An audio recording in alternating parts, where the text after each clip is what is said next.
محسن مومن ته بس شعرونه وای ما بیا به دنه شعرونه واورو هایونه الله دې وکړي چې ټولو پښتنو خوښ شي دغه شعرونه تا ته ډالۍ وي چې ستا خبرې ملغلرې ستا خبرې ملغلرې دی بیخي لکه شکرې که منې مې را واپس شه د زړو کیسونه لري راځه بیرته را پخلا شه راځه وایو به سندرې مه ویرېږه له الزامه دا په څه دومره اوتري چې لیوال دې ذمهوار شي نو بیا غم د څه خبرې چې لیوال دې ذمهوار شي نو بیا غم د څه خبرې قربان شم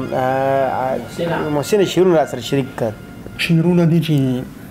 بیا مو ادا کړې اتلس جنازې بیا مو ادا کړې اتلس جنازې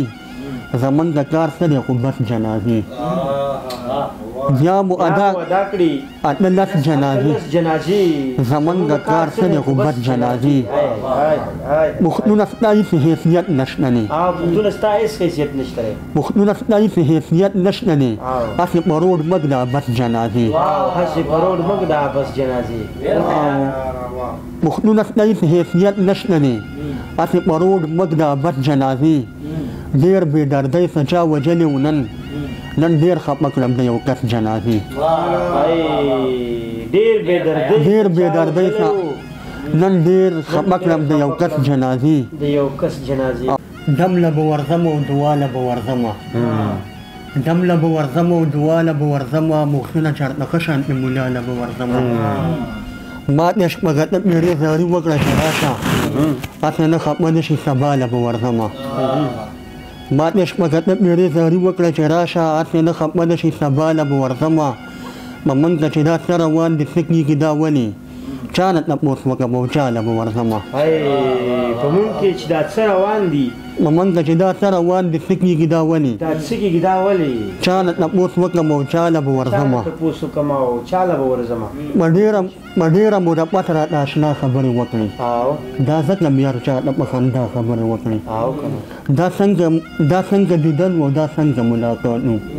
نه تا خبرې وکړې او نه ما خبرې وکړې چې هغه زمانه مې شي رایاده ډېر خفه شم اوس دا چې مې وویل دا چا خبرې وکړې چې هغه زمانه مې شي رایاده ډېر خفه شم اوس دا چې مې وویل دا چا خبرې وکړې د محبت مینې وفا خبرې اشنا ناورم ناشنا خبرې راته ویلې چې ستا څه یادېږي ما ورته ویلې صرف ستا خبرې راته ویلې چې ستا څه یادېږي ما ورته ویلې صرف ستا خبرې زه به سبا له چا وجلی یم که نن مې وکړلې رښتیا خبرې زه به سبا له چا وجلی یم که نن مې وکړلې رښتیا خبرې خیر دی هغه مشر دی تکه شړې خیر که هغه وکړې سیوا خبرې خیر دی هغه مشر دی تکه شړې خیر که هغه وکړې سیوا خبرې خیر دی هغه به داسې نه کوي بیا ما ورته وکړلې بلا خبرې او محسنه بیا چې د څه لوبه کړې دا پسې بیا کړې ملا خبرې زه کلمې په خپل ځان د ښکلي دین وایم زه چې ورځم نو اول سورت یاسین وایم زړه مې ترې داسې ټکېدلی دی محسنه یاره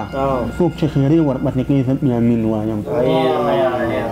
السلام علیکم ورحمت الله وبرکاته زم سید دلشاد شمله 78 مارکیټینګ نه څنګه تاسو کته شي زنن راغلی خپل نوې پروجیکټ ته چې په نوم یادېږي نادرن هوم پېښور په نوم باندې کو د دې د لوکیشن حوالې خبرو کو چارپریزه چوک اصحاب بابا روډ چې د اوسکرنی سکول سره بالکل څنګ بنیاد باندې زموږ سوسایټي واقع ده دې کې موږ تاسو لپاره رهایشي پلاټونه درکو 3 5 7 10 مرلې رهایشي پلاټونه به درکو هغه هم د څلور کاله په اقساط باندې نو دې کې چې سہولت لحاظ خبرو کو ګیس بجلی اوبه پارکونه هسپتال دا په دې کې اویلیبل دي تاسو کته چې زموږ ډیولپمنٹ کار هم ختیځ او شور سره جاری دی سایډ افیس زموږ تیار دی کم زموږ 50 فټ مین روډ دی هغه هم تیار دی سټریټ لایټ تاسو کته شي سټریټ لایټ هم تیار دی نو نن راشي په دې ورکړی شوی نمبر باندې موږ سره رابطه کوي او د خپل د پلاټ مالک جوړ شي والسلام